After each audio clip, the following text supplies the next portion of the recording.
Moon is the most famous of China's black teas, requiring great skill to produce. The small, delicate leaf provides a rich, brown, lightly scented and almost nutty liquor that is wonderful on its own, but also takes extremely well to milk, which brings out its extraordinary smoothness.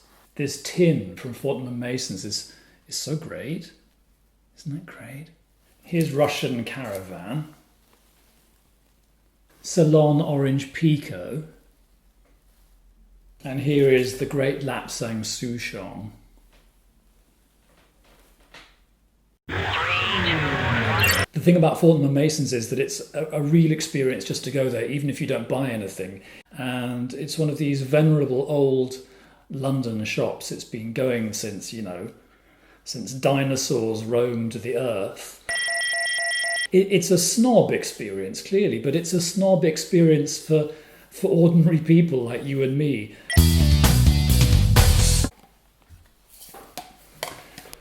Hello, welcome back to Robert Farrah's Tea and Tarot, and today on the programme I am going to be doing a quick book review, and then we will try a little bit of tarot magic, and finally I will do a general reading for the month of July, just so that we can maybe have some sort of intuitive feeling of what might be lying ahead.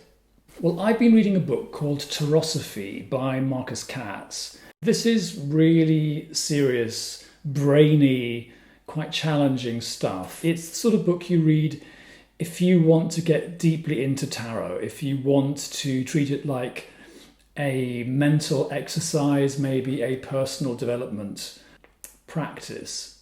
The guy clearly knows his stuff. He clearly teaches a lot of tarot. He's clearly a big expert, an authority, I suppose.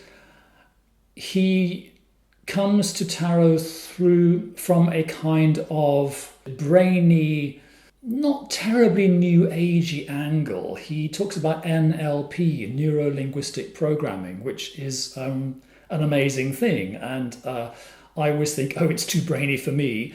And it is a very subtle and very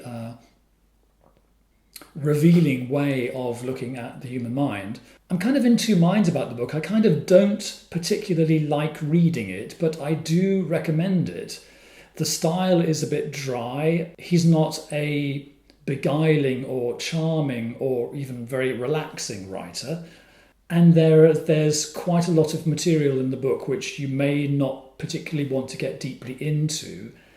But every now and then he comes up with really, really good ideas. And I think if you can persist with the book, there's quite a lot in there. He includes exercises in the book, and one very interesting exercise is a kind of magic exercise. Magic being, I suppose, when you set out to change the course of events through some kind of ritual. Okay, well, let's see what Marcus Katz says. He says, say you have a situation that you want to change. Okay, so then you ask yourself, is this situation in the financial realm? Is it in the emotional realm? Is it in the intellectual realm? Maybe in the realm of learning or education? Or is it in the realm of beliefs, lifestyle, changes, goals? Okay, so each of these realms is a suit. Financial would be coins, clearly. Emotional would be cups. Intellectual, educational would be swords. Beliefs, lifestyle, goal would be batons. So you've got say it's financial, you've got your suit, it's going to be pentacles. Now ask yourself, how long has this been going on a scale of 1 to 10? Is it a situation which you've just noticed and you're thinking, I don't want that to get out of hand, better nip it in the bud? That would be 1. Or is it a situation that's just been going on for ages and you think, oh my God, I'm never going to be able to change this? That's 10. Where on this scale is your situation? I'm thinking of something, it's about 8. That gives me the 8 of Pentacles. That's my situation that I want to change. Now, ask yourself, what kind of energy would be appropriate to change this situation? Would it be a fresh, cheeky, new energy? That would be a Page. Would it be an intense, dynamic energy? That would be a Knight. Would it be a supportive, calm, enduring energy? That would be a queen. Or would it be a fixed, stable, strong energy? That would be a king. I think for me it would be the fourth of these. So my energy that I need is the king. And we're staying in Pentacles. There's the King of Pentacles. Now, what you do is you find a space that won't be too disturbed for a week, and you lay the situation card down on the left, and across on the right, you lay down the energy card. And between the two, you have actually the space of 6 cards, because there's going to be 7 moves. Each day of the week, your king here is going to move 1 card's width closer to your 8. And on the 7th day, he's going to land on top of the 8. So the energy that you need is going to come into the situation that you're trying to change. It's as simple as that. Try it.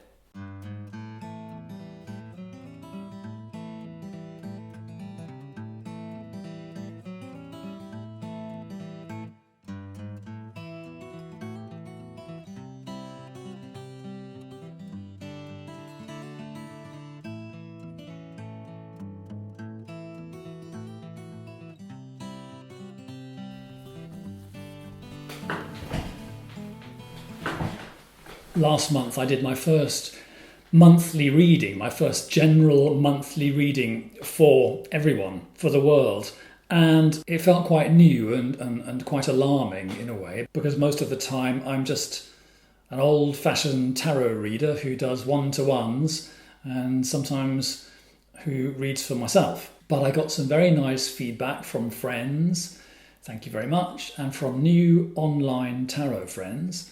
And I get the impression that this is useful, that there are people who are interested and would like me to do some more.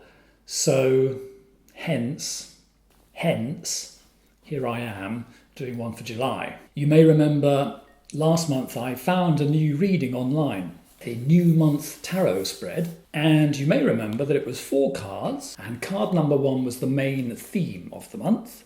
Card number 2 was past influences. Card number 3 was obstacles, and card number 4 was possibilities of the month. This is still quite a new spread for me, but you know, it's always good to try new spreads. You wouldn't want to be stuck in the Celtic cross for the rest of your life. So I will align myself a little bit.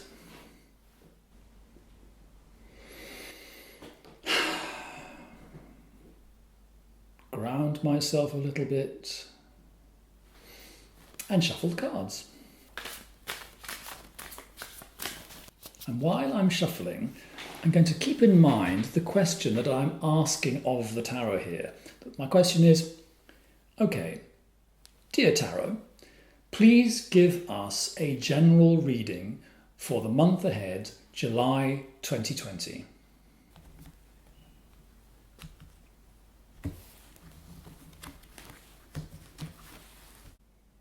I actually think you can send your orders up like the kitchen's upstairs. You can put your orders on a tray and send it up aloft and request your answer. Or you could send it down below, depending on what kind of devil you are. But I send it up. And I put down 4 cards in a kind of diamond shape.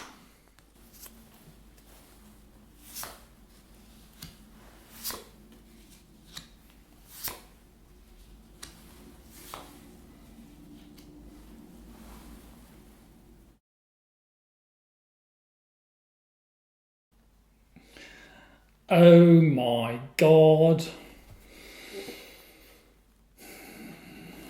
Okay, well, eins, zwei, ohne Angst, as they say in German. Up, 2, 3, 4, fearlessly. The main theme of the month, I have a reversed 4 of swords.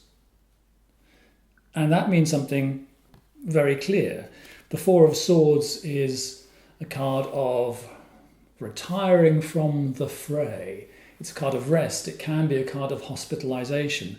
And as to it being reversed, well, I don't give hard and fast reversed meanings to the 78 cards, but I do think reversal is an interesting shading for a card. And I think when the Four of Swords is reversed, it means an enforced withdrawal, an enforced rest, an enforced retirement from the fray. Well, ladies and gentlemen, that's where we still are. I live in Berlin, and Germany has handled the corona crisis well. I'm very grateful for the German government and German efficiency. But it's not over yet. We just heard that there was an outbreak in a meat packing factory. There were some enclosed communities that had outbreaks and had to be quarantined, and our R number for COVID has jumped right back up. Hopefully that's just a temporary spike for a few days, but it's not over yet. People are going out, people are seeing each other, but there is a sense of, we are still to some extent in lockdown. We can't run around hugging each other and snogging like in the good old days.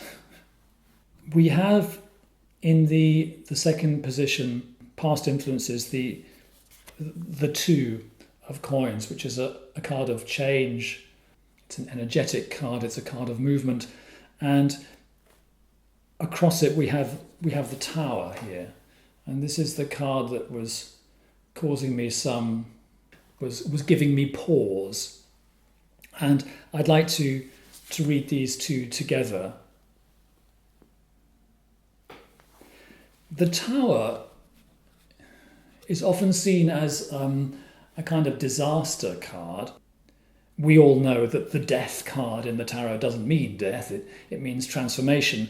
And I think we need to be a bit careful about how we interpret an image like the Tower. It clearly depicts a disaster.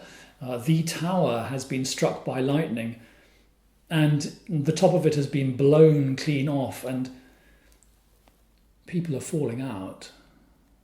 Let's look at it more symbolically.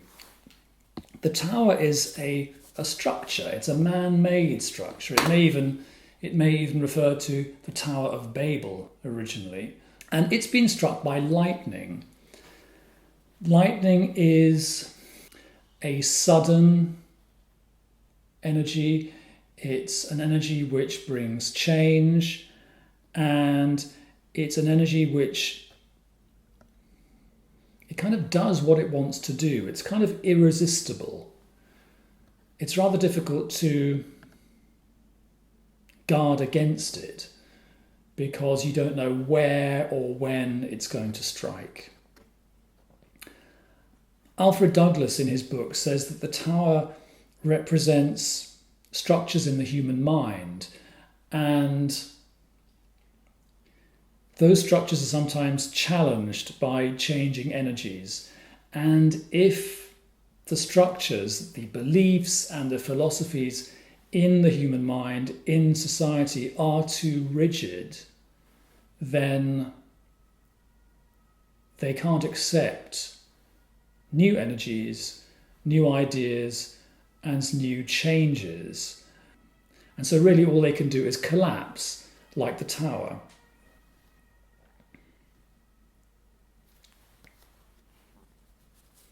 So here we have a time of, there's been a lot of change, a lot of disruption, a lot of toing and froing, a lot of exchange of ideas. And actually now we have the possibility of the month is the Tower. So I don't think we should take this to mean that the possibilities of the month, the positive possibilities of the month, is that we should just put a stick of dynamite under everything and blow it all sky high. I think that we should take this card on its meditational level and take it as a challenge. a challenge for flexibility, a challenge to rebuild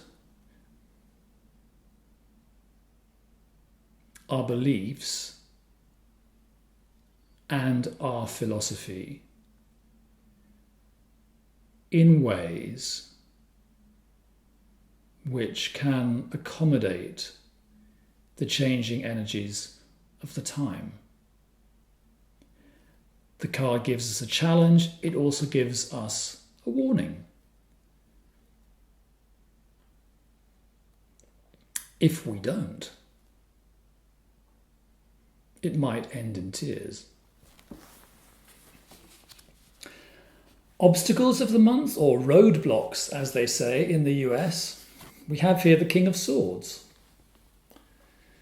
The King of Swords is a stable and secure kind of energy or personality or state of mind, I think. And swords are the suit of beliefs and philosophy. So if you were the King of Swords, you would probably be quite clear about your beliefs. You might even be a little bit fixed in your beliefs. So here we have the King of Swords in the obstacles position. I wonder what that means, ladies and gentlemen. I think if we're being good tarot reading people, we should resist the temptation to project too much onto other people and try as much as possible to take responsibility for ourselves. I would say that the obstacle for the month of July is for any of us to be rigid and fixed in our beliefs. You could say, if you wanted to do a reading in which you were projecting it all outwards, you could say that the challenge, the obstacle for the month of July is all those bastards who disagree with you. But I don't think the spirit guides would be very pleased with us if we took it that way. You have been watching Robert Farrah's Tea and Tarot. I really enjoy turning up and sharing all this knowledge of the cards with you. I hope you do too. If you know anyone who might like to hear more about tarot cards, then tell them about my show. You can always click on that magical subscribe button if you have the devil in you. I would be eternally your best friend. So for now, well, enjoy the weather, stay healthy, stay well. I put out videos every fortnight on Sunday morning at 6 o'clock in the morning, Berlin time, so that all you marvellously efficient and healthy people who live in Germany can leap out of bed and rush down and hear what I have to say. And you know, if you want a one-to-one reading, well, you can just get in touch. Message me on either platform, on YouTube or on Facebook, and I'll see what I can do. So, till the next one, bye!